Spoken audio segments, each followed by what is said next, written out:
Assalamualaikum warahmatullahi wabarakatuh. Ismi Abdul Hakim Izzazih.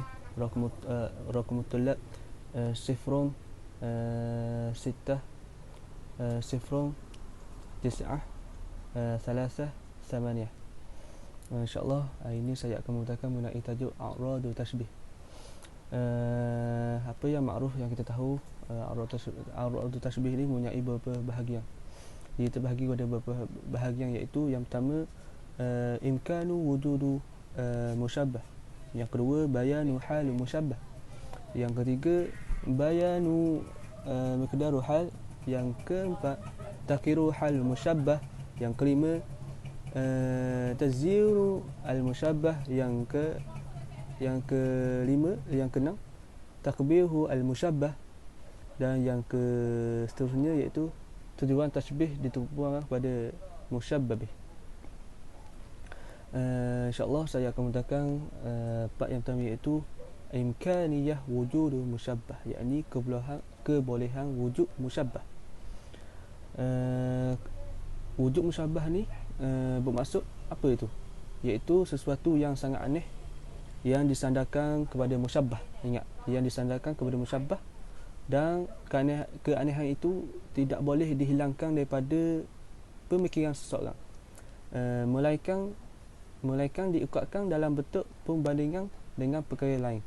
Saya membawa misal yang pertama, iaitu syair, iaitu danauta tawadu'an wa alauta majdan fasya'naka indarun wartifa'un kadzalika asyamsu tab'udu an tasami wa yadnu ad-daw'u minha wa syu'a. Yang bermaksud engkau merendahkan diri kerana tawaduk dan meninggi kerana kemuliaan. Begitulah dua keadaanmu yang merendah diri dan berbangga diri. Begitulah kedudukan mentari yang jauh dan tinggi, namun cahayanya hampir kepada makhluk lain. Ini saya bawa contoh melalui terjemahan syair yang saya bawakan ini. Penyair menggambarkan bahawa keadaan orang yang dipujinya itu dengan dua sifat yang berlawanan, iaitu kenapa situ? Iaitu sifat merendah diri dan berbangga diri. Pendengar pasti merasa janggal dengan kenyataan tersebut. Sebab apa? Bagaimana seorang itu mempunyai dua sifat yang berlawanan dalam satu, dalam apa kita mempunyai dua sifat berlawanan dalam keadaan satu sekali. Penyair membawa satu bentuk perbandingan mengenai keadaan orang yang dipuji diibaratkan seperti matahari yang tinggi di langit yang tidak boleh dicapai, namun matahari itu kita boleh merasai bahang kepanasan dan cahayanya sepanjang hari. Yang kedua, saya membawa contoh yang tidak ada di slide. Yang saya membawa contoh, fa'in tufiqa al-anama wa anta minhum fa inna al-miska ba'du damil khazali. Yang bermaksud, jika engkau mengatasi manusia lain sedangkan kamu daripada golongan mereka, sesungguhnya kasturi itu asalnya sebahagian daripada darah kijang. Lepas tu penyair bermaksud, yakni penyair mendakwa kelebihan orang yang dipujinya itu mengatasi orang lain sedangkan dia juga sama seperti mereka pada kejadiannya. Penyair membandingkan keadaan kasturi dengan darah kijang, walaupun kasturi itu berasal daripada satu unsur yang sama, iaitu dari kijang kot lah. Lepas tu, namun kasturi lebih bernilai dan berharga daripada darah tersebut. Yakni bernilai sebab apa? Sebab berwanginya. Darah tu nak khabar ni, kasturi itu lebih bernilai daripada darah tersebut, walaupun datangnya daripada unsur yang sama, daripada kijang. Wallahu a'lam. Baik, nombor 2. Tujuan tashbih itu dilakukan. Bayanu halil musyabbah idza kana ghairu ma'rufis sifati qabla tashbih. Maksud yang kedua adalah menjelaskan keadaan musyabbah, yakni bila musyabbah tidak dikenal sifatnya sebelum dijelaskan melalui tashbih, bagi menjelaskan lagi. Dengan demikian, tashbih itu memberikan pengertian yang sama dengan kata sifat. وهذا مثال قول النابغة يمدح النعمان كأنك شمس والملوك كواكب إذا طلعت لم يبدو منهن كوكب. Perkataan An-Nabirah ketika mana memuji An-Nu'man.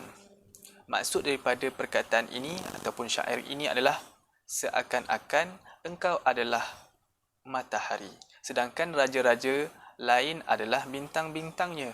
Bila matahari telah terbit, maka tiada satu bintang pun yang akan nampak.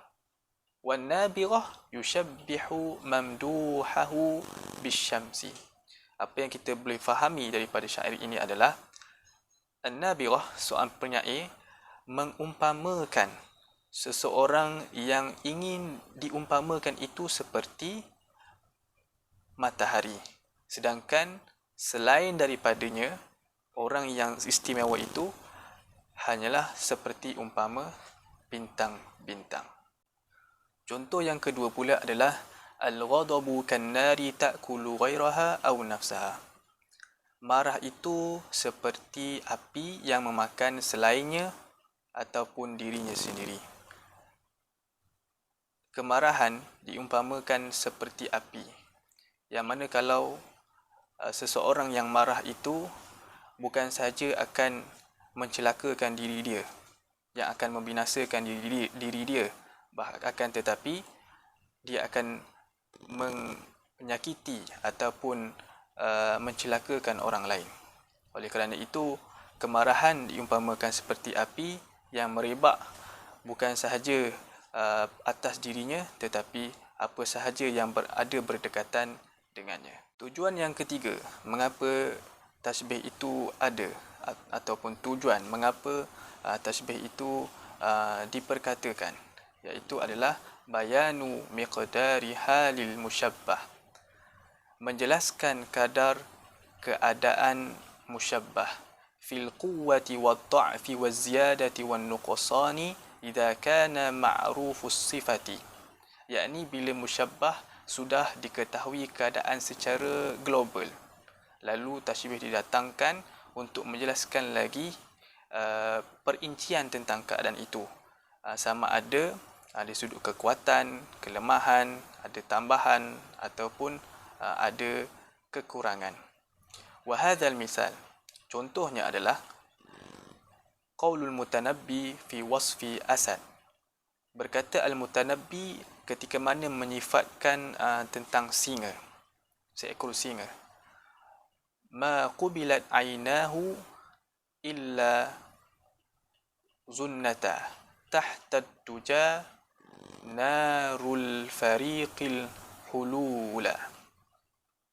Kedua mata singa itu bila dalam keadaan tidak dapat ditangkap mata, kecuali disangka sebagai api sekelompok orang yang mendiami daerah itu.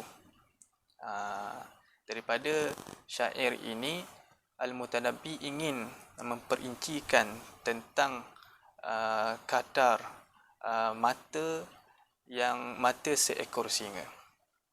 Syair Al-Mutanabbi menjelaskan sifat mata singa dalam kegelapan.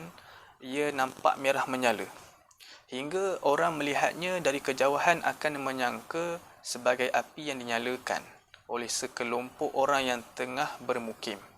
Okey, seandainya Al-Mutanabbi tidak membuat tasbih, ataupun dia sekadar berkata, cukup dia kata sesungguhnya kedua mata singa itu merah, namun kerana ia merasa perlu untuk menghadirkan isi hatinya itu dalam bentuk tasbih, maka ia menjelaskan kadar kebesaran warna merah mata singa tersebut. Jadi menjelaskan gambaran sesuatu adalah salah satu maksud dan tujuan tasbih. Kalau kita tengok kepada penjelasan, fal mutanabbi yasifu ainail asad fil laili bi annahuma muhammiratan. Saya dah jelaskan tadi bahawasanya al-mutanabbi mensifatkan kedua mata seekor singa itu ketika waktu malam merah menyala. Wali bayani miqdari ihmirara, menjelaskan tentang kadar kemerahan liman yarahuma, bagi orang yang melihat kedua mata seekor singa itu ketika waktu malam. An bu'din, dari kejauhan. Daripada kejauhan kita dah nampak mata, kemerahan mata seekor singa yang telah disebutkan. Yushabbihuhuma binarin, yang mana mata itu disifatkan oleh Al-Mutanabbi merahnya seperti api.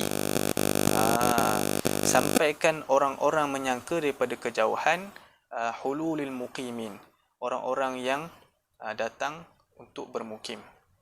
Jadi itulah tujuan mengapa tasbih itu didatangkan. Yang saya sebutkan tadi adalah menjelaskan tentang keadaan musyabbah, dan yang terakhir saya sebutkan adalah menjelaskan tentang kadar, okey, menjelaskan tentang kadar keadaan musyabbah dari sudut kekuatannya, kelemahannya, tambah ataupun kurangnya. Daripada syair yang saya sebutkan itu menunjukkan betapa agung ataupun hebatnya mata seekor singa itu. Daripada kejauhan saja orang ramai boleh melihat mata tersebut. Jadi saya serahkan kepada sahabat saya untuk menjelaskan poin yang seterusnya. Terima kasih. Bismillah. Baik, sambungan aghradu tashbih ar-rabi', taqrir halul musyabbah. Maknanya tujuan yang keempat adalah menegaskan keadaan musyabbah.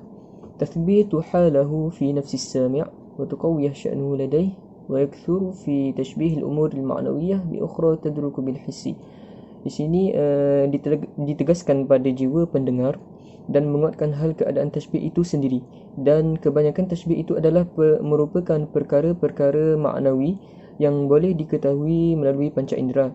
Wa hadha mislu, dan ini contohnya dalam surah Ar-Ra'd. Allah Subhanahu wa taala berfirman, ba'da a'udzu billahi minasyaitonir rajim, walladzina yad'una min dunihi la yastajibuna lahum bi syai'in illa kabasiri kaffayhi ila al-ma' liyablugha fahu wa ma huwa bibalighi. Sadaqallahul azim. Maksudnya, dan berhala-berhala yang mereka sembah selain Allah tidak dapat memperkenankan sesuatu pun bagi mereka, melainkan seperti orang yang membukakan kedua telapak tangannya ke dalam air supaya sampai air ke mulutnya. فالآية الكريمة تتحدث في شأن عباد الأوثان الذين يتخذون آلهة غير الله وتصفهم بأنهم إذا دعوا آلهتهم لا يستجيبون لهم ولا يعود عليهم دعاءهم إياهم بفائدة. Maka ayat ini membicarakan tentang hal keadaan penyembah-penyembah berhala. Mereka menyembah Tuhan selain Allah, yakni berhala-berhala tersebut, dengan menyifatkan menyifatkan berhala-berhala tersebut sebagai Tuhan. Ketika mana mereka menyuruh Tuhan mereka tidak disahut akan suruhan itu, dan ianya tidak mendatangkan sebarang faedah. وقد أراد الله أن يقرر هذه الحال ويثبتها في الأذهان فشبه هؤلاء الوثنيين بمن يبسط كفه إلى الماء ليشرب فلا يصل الماء إلى فمه بداهة لأنه يخرج من خلال أصابعه ما دامت كفاه مبسوطتين. Maka di sini Allah nak menegaskan bahawa keadaan al-wathaniyin ini, yakni penyembah-penyembah berhala, diumpamakan seperti orang yang menadah tangan untuk dapatkan air, yakni untuk minum, tetapi air itu tak sampai kepada mulut mereka kerana air itu terkeluar daripada celah-celah jari, selagi mana kedua tapak tangan mereka terbuka. Qauluka lil mushtaghal bima la fa'idah fih. Jadi orang yang nak tahu akan hal sebenarnya memang tak ada apa-apalah. Bima la fa'idah fih. Allah mentakrirkan bahawa penyembah berhala ni memang tak dapat apa-apa pun. Anta karraqim 'alal ma'. Awak berdiri untuk dapatkan air. Ibn tashbih yadhharu li'annahu qad balagha min al-khiba aqsal ghayah. Jadi di sini kita dah nampak tashbih zahir muncul kerana dah sampai kepada kemuncak yang begitu kecewa. Jadi kesimpulannya bagi tujuan yang keempat ini adalah untuk menegaskan keadaan musyabbah, yakni bila sesuatu yang disandarkan kepada musyabbah itu memerlukan kepada bentuk penegasan dan penjelasan dengan contoh. Kerana apa? Kerana musyabbah itu sifatnya abstrak, musyabbah bi sifatnya konkret. Jadi memandangkan sesuatu yang sifatnya adalah abstrak, sukar untuk kita fahami, jadi diserupakan, disamakan dengan hal yang konkret. Wallahu a'lam. Bismillahirrahmanirrahim. Nama saya Muhammad Alif Mukri bin Kamal, nombor detik 060262. Okey, baik. Saya akan terangkan agrad tashbih yang kelima, iaitu tazyinul musyabbah. Yakni maksudnya apa? Tazyinul musyabbah ini memperelokkan atau memperindahkan musyabbah, yakni orang yang diumpamakan. Wa yuqsadu bihi tahsinul musyabbah, dan dimaksudkan dengannya dengan aghrad tadi tazyinul musyabbah, iaitu tahsinul musyabbah, iaitu memperelokkan, memperindah orang yang diumpamakan. Wa targhibu fihi, dan memberi penghormatan padanya, antari kita tashbihi bi syai'in husni surati, daripada cara mengumpamakan orang yang ditashbih tadi dengan sesuatu yang baik gambarannya, awil makna, ataupun dengan makna yang baik gambarannya lah. Wa hadha misal, dan contohnya qaul Abil Hasan Al-Anbari fi Risa Al-Maslubi, kata-kata Abu Hasan Al-Anbari pada menyifati orang yang disalib. Apa yang beliau kata? Madatta yadaika nahwuhum ihtifa'an kamaddihima ilaihim bil hibati. Huluran tanganmu kepada mereka dengan penuh penghormatan, yakni kepada orang yang disalib dengan penuh penghormatan, adalah seakan huluran tangan kepada mereka dengan beberapa pemberian. Jadi kat sini Syekh Abu Hasan Al-Anbari ini mengumpamakan seorang yang disalib ini dengan satu penghormatan, seakan memperelokkan, memperindah orang yang disalib. Sedangkan orang yang disalib ni kita kata adalah tentunya mereka yang melakukan satu kesalahan yang besar lah sampai kena salib. Tetapi Syekh Abu Hasan memperelokkan disalib ni dengan syairnya, dan ini menunjukkan bahawa seakan-akan orang yang disalib ni orang yang diberi penghormatan, orang yang diberi penghormatan yang besar, yang mana bermaksud manusia di sekelilingnya, wal nasu haulahu bimaddi zira'ihi bil ata'is sa'ilina ayyam hayatihi. Seakan manusia yang di sekelilingnya sebelum orang disalib ni kena salib, manusia di sekelilingnya memberi satu penghormatan dengan memberi makanan, dengan memberi segala perkara yang diperlukan orang disalib sebelum mereka disalib. Fal musyabbah wa huna salbu amr qabih tasha minhu nufusi, walakin suratu musyabbah bi wa huwa madil yadain bil ata'i lisailina qad uzilat qabahu wa zinatu. Jadi padahal orang yang ditashbihkan itulah orang yang disalib, yang mana kita tahu tadi, kita kata dia melakukan kesalahan, dan seakan kesalahan ini hilang apabila orang sekelilingnya memberi dia penghormatan yang terakhir, seakan dia beri penghormatan yang besar. Jadi inilah tujuan tashbih yang kelima, iaitu menampakkan orang yang ditashbih, orang yang diumpamakan itu sebagai seorang yang diberi penghormatan, sebagai seorang yang diberi pujian. Maknanya memperelokkan orang yang ditashbih itu. Untuk apa? Untuk mengenal rasa belas kasihan kepada orang di sekelilingnya. Jadi itu sahaja untuk aghrad tashbih yang kelima, iaitu tazyinul musyabbah. Wallahu a'lam. Assalamualaikum warahmatullahi wabarakatuh. Assalamualaikum warahmatullahi taala wabarakatuh. Kita teruskan lagi dengan taqbihul musyabbah. Jadi apakah sebenarnya tentang taqbihul musyabbah? Okey, jadi taqbihul musyabbah ini adalah satu pemberian perumpamaan yang buruk kepada musyabbah. Jadi tengok definisi yang diberikan di sini adalah wa kadzalika utiya lil musyabbahi syabbaha bihi aqbaha minal musyabbah. Jadi musyabbah ini diberikan satu perumpamaan, satu gambaran, yang mana gambaran yang diberikan tersebut adalah gambaran yang lebih buruk daripada diri musyabbah tersebut yang diumpamakanlah. Okey, jadi apa yang menyebabkan, apa yang terjadi di sini adalah yuladu fi nafsi suratan qabihatan anhu, yang melahirkan pada diri orang tersebut satu gambaran yang sangat-sangat buruk tentang orang tersebutlah, tad'u ila tanfir anhu, yang mana menyebabkan orang lari daripadanya. Okey, jadi contoh yang diberikan dalam di sini adalah yang pertama, wa idza asyara muhaddatsan fa ka'annahu qirdun yuqahqihu aw aduzun taltimu. Jadi mutanabbi ataupun pengarang kitab ni, penyair baik ni, menerangkan kepada kita bahawasanya dia nak menyerupakan dirinya lah.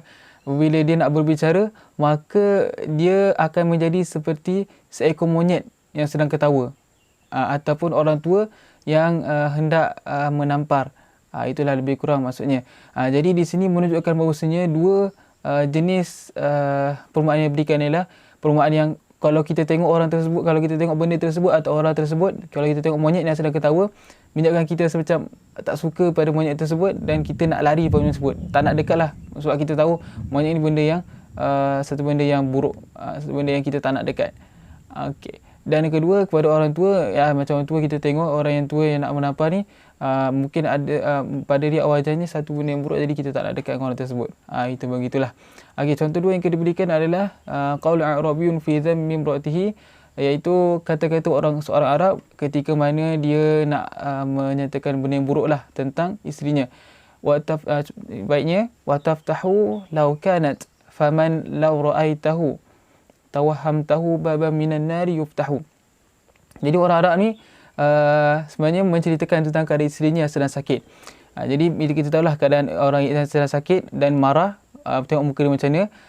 Kalau orang yang sakit, kita tahu muka dia pucat lesi, dia punya bibir dia pecah merekah dan sebagainya. Jadi dia nak merupakan isterinya yang sedang pucat lesi dan marah. Kita tengoklah sebenarnya orang yang sakit ni memang akan cepat marah. Jadi bila tengok muka dia dengan muka dia yang beriak, lesu, jadi orang Arab ni nak menggambarkan isterinya ni, bila isterinya buka je mulut, maka kita nampak akan jelas kehodohan di situlah, nak menunjukkan kehodohan isterinya yang sangat-sangat hodoh. Dan lebih turut lagi dia mengatakan isterinya bila buka isteri buka mulut, maka seperti bukanya pintu neraka jahanam. Maksudnya macam itulah, nak cakap isterinya sangat hodoh lah ketika itu.